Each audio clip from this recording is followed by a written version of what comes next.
Oi, tudo bem? Eu gostaria de poder compartilhar uma palavra, né? Poder estar trazendo um pouco de direção para a sua vida, para a minha vida, inclusive. Eu vou estar dando início com uma oração. Pai querido, Pai amado, nós entramos na sua presença, Deus, no nome de Jesus Cristo. Te pedimos discernimento da tua palavra, Senhor, que a tua palavra venha fazer morada no nosso coração, para que nós possamos colocá-la em prática, Senhor, para que a palavra seja a bússola para nos direcionar aos propósitos que o Senhor tem para cada um de nós, Senhor. Abençoa a minha casa, abençoa o meu lar, abençoa a todos, Senhor, abençoa cada um, Senhor. Visita os doentes, Senhor, visita as pessoas, né, que têm passado por necessidade da tua presença em todas as áreas, Senhor. No nome de Jesus Cristo, eu te peço e te agradeço. Amém. Bom, eu quero ser um pouquinho breve, né, na palavra, até porque não dá para ficar falando muito, para estender. Eu gostaria muito de estender um pouco mais, mas o meu tempo é curto, então eu pretendo, né, aproveitar esse tempo trazendo para você a palavra, né, te dando um pouco mais de encorajamento, um pouco mais de motivação.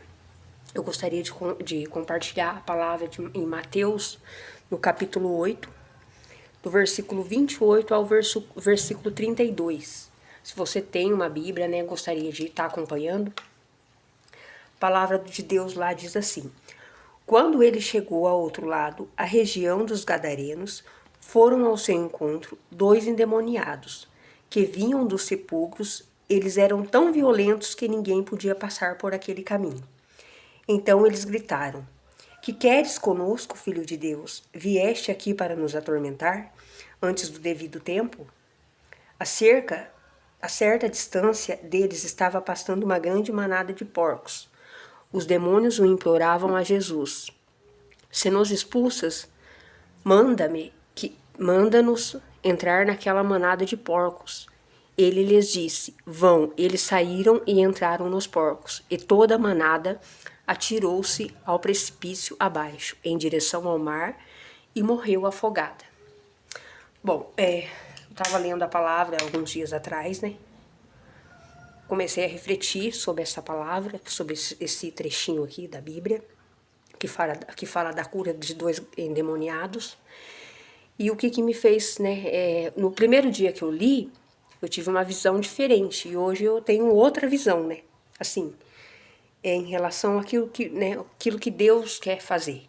Às vezes a gente pensa que os planos da gente é o que Deus quer, e não, e às vezes às vezes não, certamente é os planos de Deus é que favorece, né? Aqui, quando ele chegou ao outro lado, a região dos Gadarenos, foram ao seu encontro 2 endemoniados.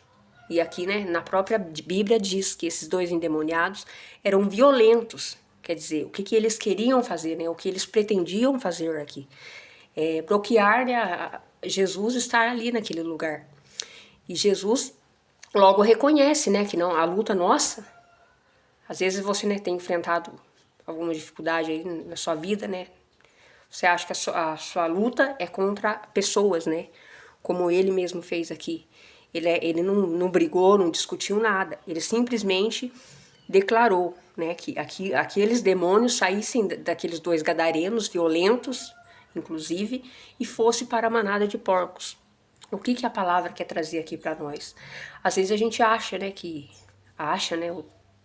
certamente pensa, né, que a gente precisa brigar com alguém para que a pessoa, né, se direcione ao caminho de Deus, para que a pessoa se posicione a fazer aquilo que é correto.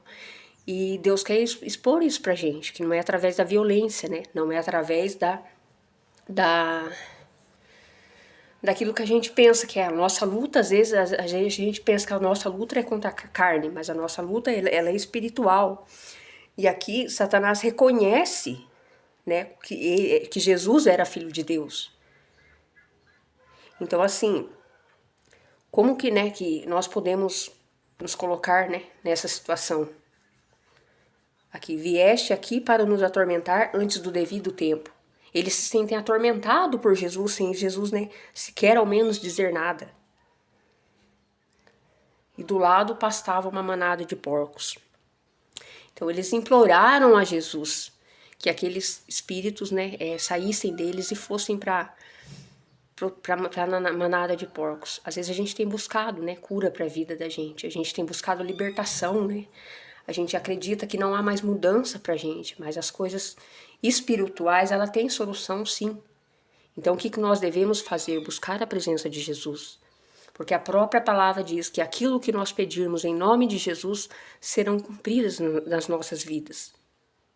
É tempo, né, de nós dobrarmos os nossos joelhos e clamar a presença do Senhor, para que Ele nos liberte daquilo que só Ele pode nos libertar.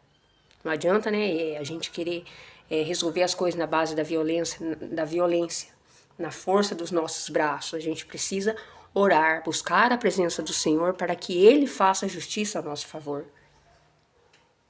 Não é debatendo com outra pessoa, não é querendo ser melhor do que outra pessoa, porque aí também já vira algo que, né, que não é espiritual. Então é tempo de refletirmos, né, nesse trechinho, né, da Bíblia. Porque a Bíblia, ela é uma bússola para que nós buscamos a ser orientados pelo que Jesus, pelo que o Senhor, né, pelo que o próprio Deus quer sobre as nossas vidas. Aqui ele reconhece, Satanás reconhece, né, que Jesus tinha poder para expulsá-lo. E realmente foi o que aconteceu. Às vezes você, né, não acredita mais em milagre na sua vida. Você acha que, mas eu não consigo mais parar de beber, eu não consigo mais parar de falar mal do meu irmão, eu não consigo mais parar de fofocar, eu não consigo mais parar de fazer intriga, eu não consigo mais parar de mentir, né? Como eu sempre venho dizendo. Deus, ele não se agrada com essas coisas, porque essas coisas fazem parte do reino maléfico, né? Das coisas más, das coisas ruins. Deus, ele se agrada com as coisas boas. Então é tempo de renovarmos o nosso caráter. Nós precisamos ser moldados, moldar os nossos caráteres. Para quê? Para que se estabeleça o reino de Deus. É isso que eu gostaria de poder estar compartilhando, né? Uma palavra de motivação, para que você não desanime diante das circunstâncias. Talvez você tenha visto coisas que têm te feito desanimar, né? Puxa vida, eu não vou fazer mais tal coisa, porque se eu for fazer tal coisa, eu vou me desorientar para caminho que Deus não quer. Então, busque a presença do Senhor. Clame a presença do Senhor, que certamente Ele te ouvirá. Assim como Ele ouviu, né, os homens aqui implorando a presença, né, de Jesus para que os libertassem daquele mal. E logo, né, de prontidão, Jesus estava ali para, né, os libertar. E olha como é que Satanás, ele é astuto, né? Quando diz aqui: vieste aqui para nos atormentar antes do devido tempo. Satanás se sentia incomodado com a presença de Jesus. Por quê? Porque sabia que ele era o Filho de Deus. Porque sabia que ele tinha poder para expulsá-los. Então é tempo de nos posicionarmos, né, em busca do Senhor, na presença do Senhor, para sermos direcionados aos propósitos que Ele tem para cada um de nós. Eu vou estar dando encerramento com uma oração. Senhor Deus, Pai querido, eu encerro essa palavra, Senhor, no nome de Jesus Cristo, e te agradeço de todo o coração, Senhor, porque eu creio que o Senhor faz grandes coisas, eu creio que o Senhor é o Deus de milagres, Senhor, e por isso eu entrego tudo nas tuas mãos, Pai, que seja feita a tua vontade na minha vida, na vida de cada um, Senhor, que o nosso eis-me aqui esteja à prontidão para lhe servir, Deus, para que nós possamos ser conduzidos pela tua mão, Senhor, pelo teu querer, Senhor, cumpra em nós os teus propósitos, Pai. Em nome de Jesus Cristo nós te pedimos e te agradecemos. Amém.